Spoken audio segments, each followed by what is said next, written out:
New normal adalah digital world. Tata kelola dunia yang baru adalah dunia digital. Digital ekonomi, digital payment, digital living. Kita juga semua tahu bahwa kaum milenial, generasi Z, dan generasi di bawahnya adalah generasi terkoneksi dengan digital atau disebut Gen C, generasi connected. Saat ini, 60% populasi di Indonesia adalah mereka yang berusia di bawah 40 tahun. Dan kepada kalian, saat ini saya ingin berbicara. Sahabat muda, ini adalah era kalian. Saya dan kami yang berusia di atas 50 tahunan adalah generasi pengantar. Kami adalah generasi perantara. Kami harus mengantar Anda terbang. Take off segera. Dosa saya kalau menghalangi kalian untuk tidak cepat-cepat mengendalikan dunia ini. Salah saya kalau menunda kalian untuk bisa menjalankan apa yang kalian miliki, yaitu potensi menjadi yang terdepan. Selama 3 tahun ke depan, inilah masa yang sangat penting. Kalian harus menguasai ekonomi digital secara mumpuni. Kita melihat sebentar apa yang terjadi dalam The Tale of Two Countries. Kedua negara Amerika dan Tiongkok yang sedang berperang, yang ditunggangi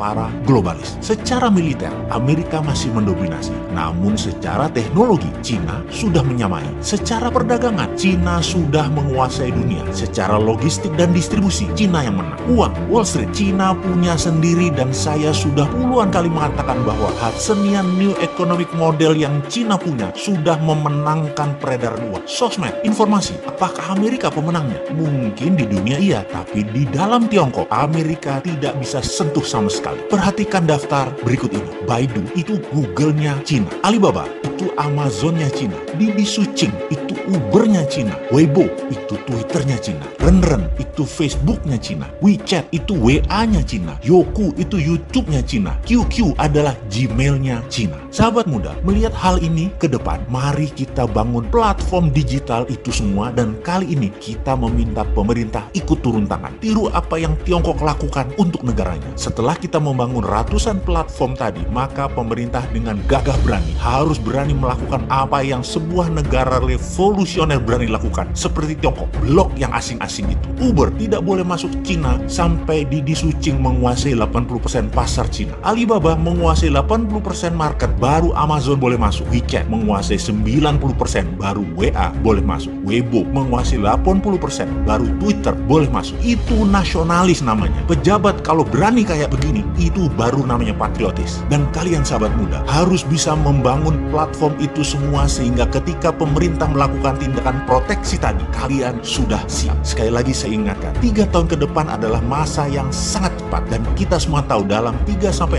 bulan ini saja kalian bisa membangun semua platform tersebut. Kemudian di semester 2 tahun ini juga, tahun 2020, mulailah jalankan platform-platform tadi, sehingga secara sederhana bisa dikalkulasi di tahun 2022 ketika 80% 5G sudah menjadi platform komunikasi, ditambah aplikasi sosmed beragam tadi sudah menjadi milik bangsa, Indonesia sudah menjadi negara digital. Itulah new normal, itulah tatanan dunia baru di tahun 2022. Digital world, dunia digital. Kita siap dengan digital ekonomi, kita siap dengan digital living. Satu langkah lagi bagi generasi milenial dan generasi Z. Di tahun 2023, mulailah bersiap untuk masuk era baru, digital politik. Disinilah saya pribadi dan beberapa sahabat saya yang usianya di atas 50 tahunan ingin menitipkan pesan. Wahai kalian, ambil alih dengan elegan semua hal digital mulai saat ini hingga seterusnya. Pastikan pemimpin bangsa ini ke depan usianya di tahun 2024 adalah mereka yang usianya di bawah 50 tahun. Usianya di bawah 45 tahun kalau perlu pejabatnya. Juga pastikan darah baru segar. Jangan yang itu-itu lagi. Jangan orangnya yang namanya yang kita kenal yang itu-itu lagi. Kalau mereka juga pasti masih ada campur tangan penguasa lama. Generasi kalian yang milenial adalah pemimpinnya. Lupakan manusia pendosa semacam saya ini. Lupakan mereka yang terus ingin berkuasa walaupun ternyata tidak membuat bangsa dan negara ini lebih baik. Sekali lagi, jadikan hanya sebagai referensi nasihat-nasihat kami ini. Bukan jadikan dewa kata-katanya atau pelajarannya untuk generasi kalian. Saya hanya akan membuat 1000 video cara cerdas bernegara. Dan kalian sahabat muda harus belajar lagi dengan ribuan literatur dunia terbaru. Buatlah desain baru negeri ini. Jangan pakai otak kami yang sudah tidak terbukti dan tidak membuat orang semua sejahtera. Saya yakin semua senior pasti legowo melihat apa yang kalian lakukan selama 3 tahun ke depan. Kalian memantaskan diri kalian untuk memimpin bangsa ini secara konstitusi konstitusional. Dalam 3 tahun ke depan, jika kalian tidak mengambil peluang ini semua, juga tidak berkarya apa-apa,